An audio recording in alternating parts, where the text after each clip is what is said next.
Boa noite. Hoje eu quero começar com vocês orando.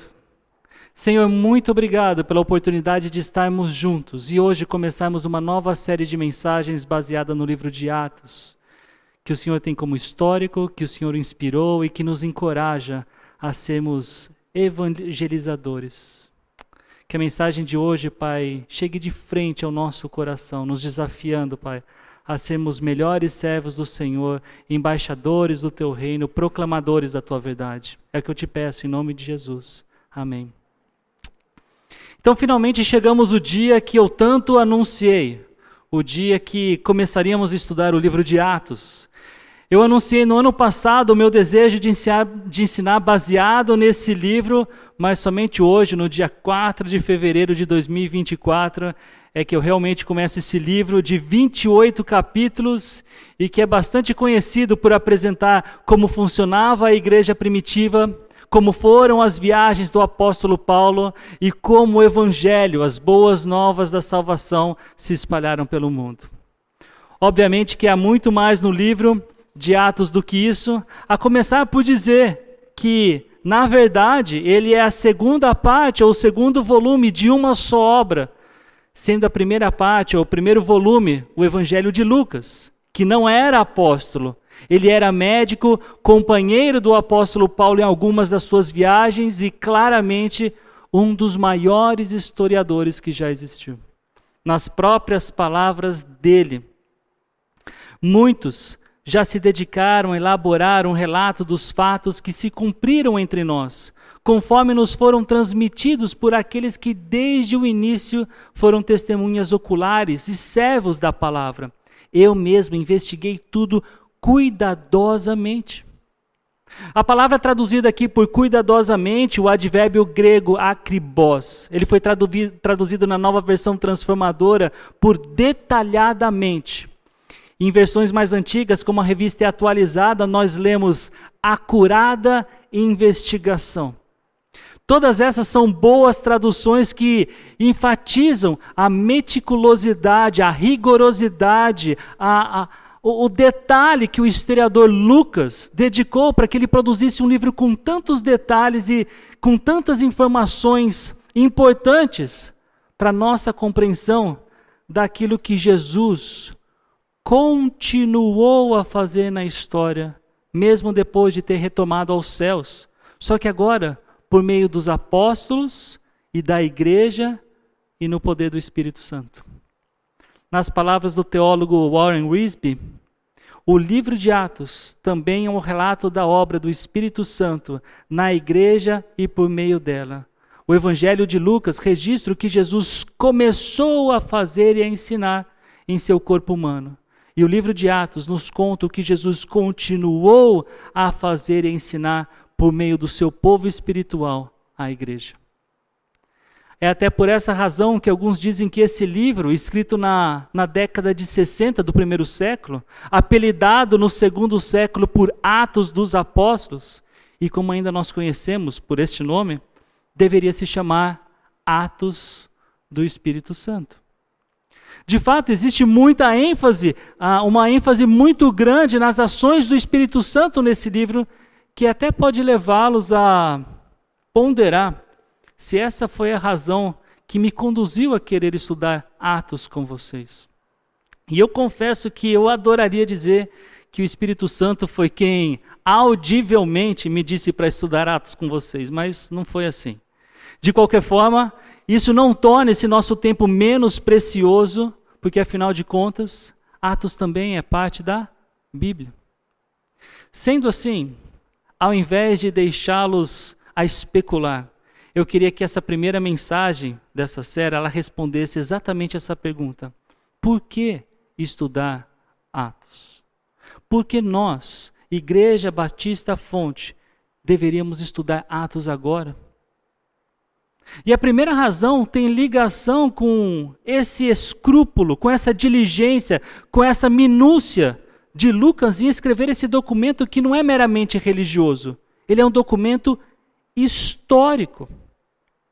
E apesar de algumas tentativas ao longo da história de desvalorizar e desacreditar o livro, como é o caso de Ferdinand Christian Bauer, fundador da escola de Tübingen, na Alemanha, que tem uma teologia extremamente liberal, o livro ele exerce uma boa atenção e influência entre os cristãos, mesmo porque sem ele nós não conheceríamos diversos contextos, tanto culturais como temporais, das epístolas de Paulo, por exemplo. Bauer ele acreditava que tanto Atos como todo o Novo Testamento refletia diferentes estágios de desenvolvimento teológico e que muitos dos escritos eram produtos de disputas entre os próprios cristãos dos primeiros séculos. Descomplicando aqui, é como se os livros do Novo Testamento fossem registros de compilação de diferentes grupos que contavam a história da melhor forma que lhes parecia, da forma como fosse adequado para eles, ou seja, uma produção ou uma obra tendenciosa, criando uma narrativa com um viés político e sem pureza histórica.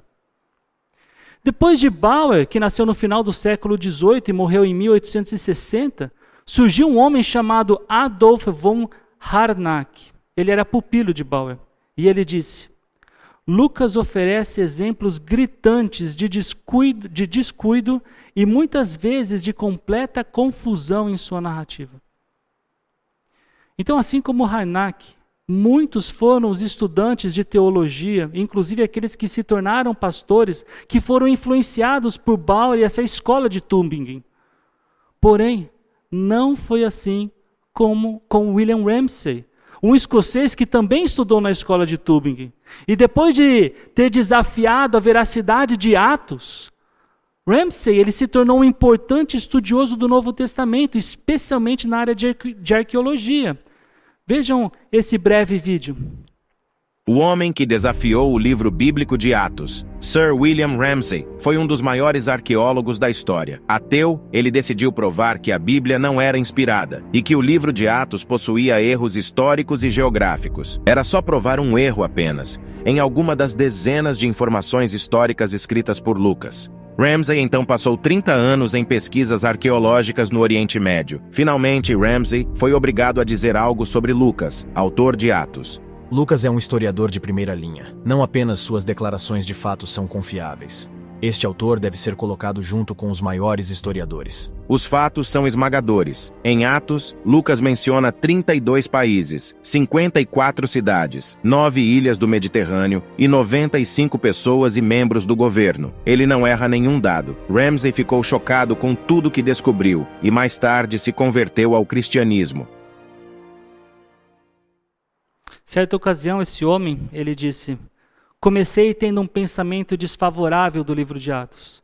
Eu não tinha o propósito de investigar o assunto em detalhes. Contudo, mais recentemente, vi-me muitas vezes sendo levado a ter contato com esse livro, vendo como uma autoridade em topografia, antiguidade e sociedade da Ásia Menor. Fui gradualmente percebendo que em vários detalhes a sua narrativa mostra verdades maravilhosas. E isso só ratifica o que eu disse sobre Lucas como historiador. Aquele que dentre os evangelistas tem o grego mais polido, tem a maior erudição e reflete características da própria profissão. Ele escreve com detalhes que eu imagino também serem necessários no exercício da medicina. Ele era médico. De novo, o livro de Lucas é um exímio trabalho que relata os fatos. É uma obra de história muito bem feita, muito bem contada, com eventos que foram por ele contados e até mesmo entrevistas feitas com as testemunhas primárias, como os apóstolos e possivelmente Maria, mãe de Jesus. A sua educação ela era privilegiada, eu disse, ele era médico. E isso proporcionou a habilidade de investigar e registrar os fatos com muita destreza e se tornar um dos maiores escritores do Novo Testamento. Grande parte do Novo Testamento veio da pena, veio da caneta de Lucas. E como sabemos pelas Escrituras, Deus usou como instrumento muita gente. Pedro e João, por exemplo, que também são escritores do Novo Testamento, não tinham instrução formal. Mas Deus não restringiu sua vontade em usar somente pessoas simples e sem escolaridade. Ele não se restringiu em alcançar somente os marginais da sociedade. Ele também usou pessoas bem instruídas, profissionalmente diferenciadas e academicamente capacitadas. O que Lucas nos deixou em mãos foi um trabalho bem estruturado, devidamente ordenado, um trabalho com começo, meio e fim, que serviu ao propósito para que Teófilo tivesse certeza das coisas que lhe foram ensinadas. Como nós lemos nesse trecho, logo no início do Evangelho segundo Lucas. Infelizmente, nós não sabemos exatamente quem era esse cidadão, que Lucas chama de Teófilo. E apesar de sabermos que esse nome, que significa literalmente amigo de Deus, ele não se referia a um grupo de pessoas. Então nós não sabemos quem é esse tal de Teófilo. O que a gente sabe é que essa palavra, esse nome, literalmente significa amigo de Deus. E alguns creem que falar, excelentíssimo Teófilo, poderia ser um grupo de pessoas. Porém, pelo fato de Lucas ter falado excelentíssimo Teófilo, elimina essa possibilidade interpretativa. Isso significa que Teófilo ele era um indivíduo, ele era uma pessoa. E o mais provável é que Teófilo ele fosse um cidadão romano e até pudesse ter servido a Lucas como patrocinador dessa obra. E apesar de Teófilo ser um nome comum para aquela época, não é impossível que Teófilo fosse um codinome ou um apelido para proteger, para mascarar a identidade dessa pessoa. No começo do livro de Atos, nós observamos o escopo desse livro histórico. Vejam. Ele diz, a respeito de tudo que Jesus começou a fazer e a ensinar até o dia em que foi elevado ao céu. Então, enquanto o Evangelho de Lucas foi sobre o que Jesus começou a fazer e ensinar até o dia que foi elevado aos céus, por implicação, entendemos que Atos é a continuação do que Jesus faz e ensina. No entanto, a ação de Deus acontece especialmente pelo Espírito Santo, ou como disse o teólogo Bruce, F.F. Bruce, a extensão das boas novas no poder do Espírito é o tema de Atos. Essa é uma obra que, pela sua historicidade, merece a nossa atenção, mas ainda mais, porque Atos é um livro inspirado por Deus. Ele também faz parte da coletânea de textos que nós chamamos de Bíblia. E essa é a segunda razão que eu lhes apresento do porquê nós devemos estudar Atos. Na segunda carta de Pedro, capítulo 1, versículos 20 e 21, nós lemos: antes de mais nada, saibam que nenhuma profecia da Escritura provém de interpretação pessoal, pois jamais a profecia teve origem na vontade humana, mas homens falaram da parte de Deus, impelidos pelo Espírito Santo. Não há texto bíblico algum que tenha nascido da vontade humana.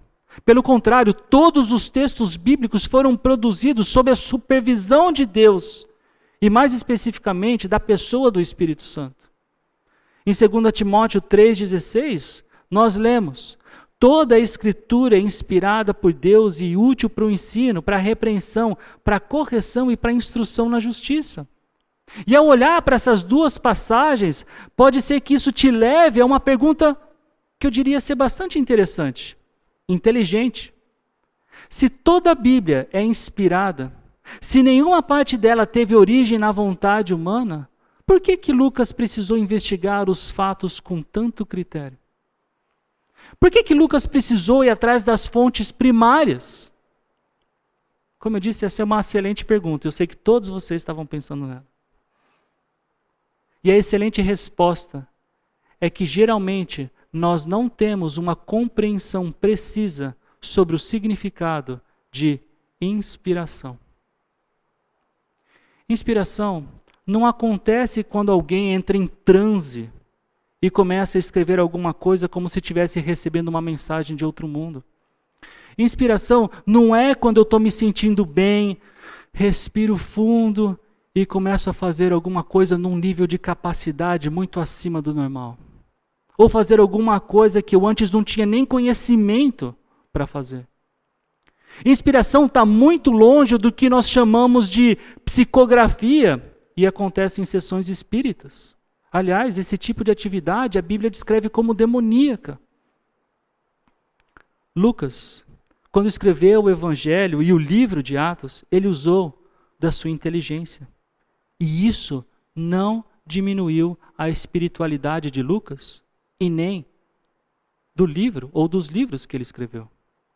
Pelo contrário, ele ter usado dessas suas habilidades cognitivas, da sua intelectualidade, da sua razão, somente somou a obra que Deus, de novo, supervisionou para que tudo fosse escrito e servisse ao propósito de Deus. Atos é útil para o ensino, serve para a repreensão, serve para a correção, serve para a instrução na justiça. A razão, ela não é inimiga da espiritualidade e nem o contrário disso é verdadeiro. Espiritualidade não é um obstáculo à razão e nem à inteligência. Não foram poucas as vezes que pessoas me disseram preferir igrejas com louvores mais animados e pregações mais calorosas. Não foram poucas as vezes. E eu não me lembro de ouvir isso uma vez sequer, sem estar num contexto no qual essas pessoas acreditavam que isso significava mais espiritualidade. Isso é muita desinformação e revela uma fé infantil. Não foi por menos que Jesus ensinou que o maior mandamento, e é um teste para vocês, é amar o Senhor, o seu Deus, de todo o seu coração, de toda a sua alma e de todo o seu entendimento. Lucas, com todas as suas qualificações que tinha, ele investigou os fatos e os registrou. Mas nada do que fez ficou de fora da supervisão de Deus para os propósitos que o Senhor tem para que o homem de Deus fosse apto e plenamente preparado para toda boa obra. E isso nos leva à terceira razão do porquê estudar o livro de Atos. Porque ele nos encoraja a evangelizar. Para usar o vocabulário de Lucas, e serão minhas testemunhas em Jerusalém, em toda a Judéia e Samaria e até os confins da terra. E essas palavras, originalmente proferidas por Jesus para os seus discípulos, ou os discípulos que estavam com ele minutos antes dele subir aos céus, também serve como estrutura e propósito do segundo volume da obra de Lucas, o livro de Atos, que toda a narrativa reflete os esforços evangelísticos da igreja em levar o evangelho, as boas novas da salvação a todo canto do planeta. Lucas, quando relata os eventos que marcaram o início da igreja, apresenta pessoas reconhecendo o poder de Deus e a salvação que ele oferece em Jesus. Diversas pregações são narradas por Lucas e apresentam Jesus como o Senhor e Salvador, cerne do Evangelho. No livro de Atos existem alguns trechos que Lucas intencionalmente reserva para dizer quantas pessoas haviam se convertido. A primeira delas, em Atos 2:41, por exemplo, os que aceitaram a mensagem foram batizados, e naquele dia houve um acréscimo de cerca de 3.000 pessoas. Lucas, ele não poupa tinta para descrever a progressão das viagens de Paulo e o alcance que o evangelho tomava no mundo antigo. Os milagres que são relatados, que são descritos em Atos, serviam como sinais do poder do evangelho que era pregado. Aliás, várias vezes é um milagre acompanhado da pregação do evangelho. Essas observações, ou essas minhas observações, elas não são exaustivas, mas eu acredito que são suficientes para provar esse meu ponto. Temos diante de nós um livro que explicitamente nos encoraja a evangelizar. Atos está gritando: sejam testemunhas fiéis de Jesus. O evangelho em Atos, ele não está nas entrelinhas.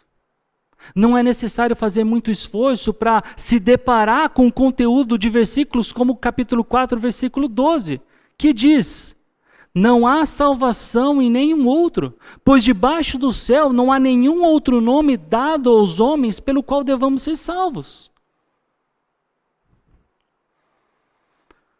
Um dos argumentos que eu mais gosto para perceber Atos como um livro que nos encoraja a evangelizar é a história da conversão de certas pessoas, como do carcereiro em Filipos, como de Cornélio, que era um centurião romano, como do etíope eunuco e especialmente do próprio apóstolo Paulo. Eu estou animado em ver como Atos nos tornará melhores praticantes das obras que Deus de antemão preparou para nós. E em especial, ver como o nosso estudo nesse precioso livro nos influenciará a falar, a anunciar, a ensinar e até cantar mais o Evangelho, que um dia nós ouvimos e pela graça de Deus nós cremos. Eu estou animado em ver como o livro de Atos poderá nos ajudar e nos dar a certeza das coisas que um dia nos foram ensinadas, como também serviu para Teófilo. Atos, por ser um livro de história confiável, nos possibilita debruçarmos nele com ousadia.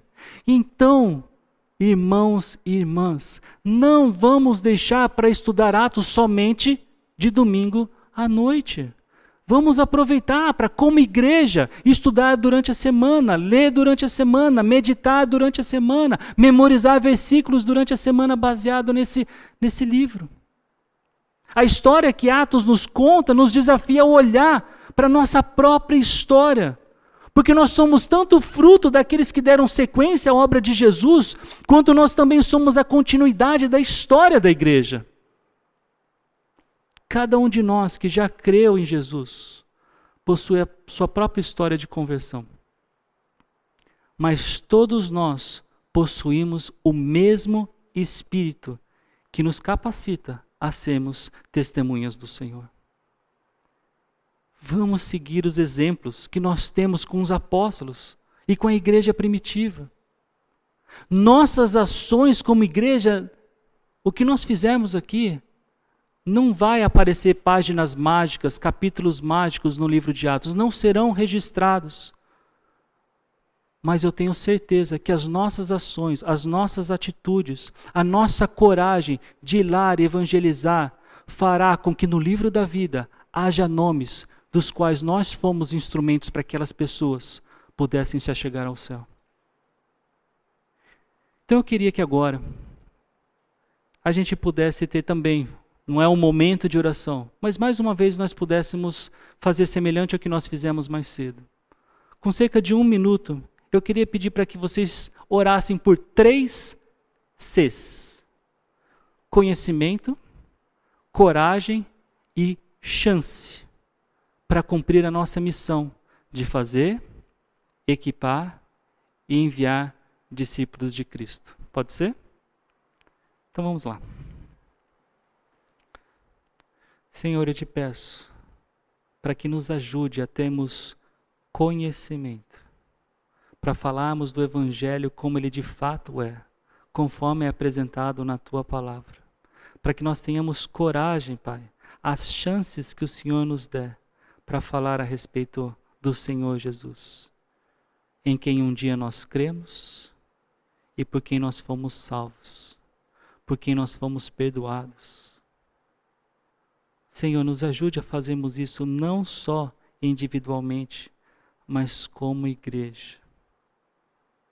Convidando pessoas a estar no nosso meio, convidando pessoas para estar em nossas casas, conversando com os vizinhos, conversando com as pessoas que estão ao nosso redor, no nosso ambiente de trabalho. Que nas boas oportunidades, nessas boas chances, nós falemos a verdade, nós falemos do Evangelho, a saber, a salvação que nós temos em Jesus Cristo, que naquela cruz morreu por causa dos nossos pecados, mas ao terceiro dia ressurgiu, nos dando, Pai, toda a evidência que precisávamos para acalentar a nossa alma sabendo que um dia nós teremos a esperança de uma vida eterna. Obrigado por tão grande amor que o Senhor tem por nós. Obrigado pelo livro de Atos e que ele transforme as nossas vidas, a vida da nossa igreja, especialmente no que tange nós como instrumentos do Senhor para evangelizar. Eu oro assim em nome de Jesus. Amém.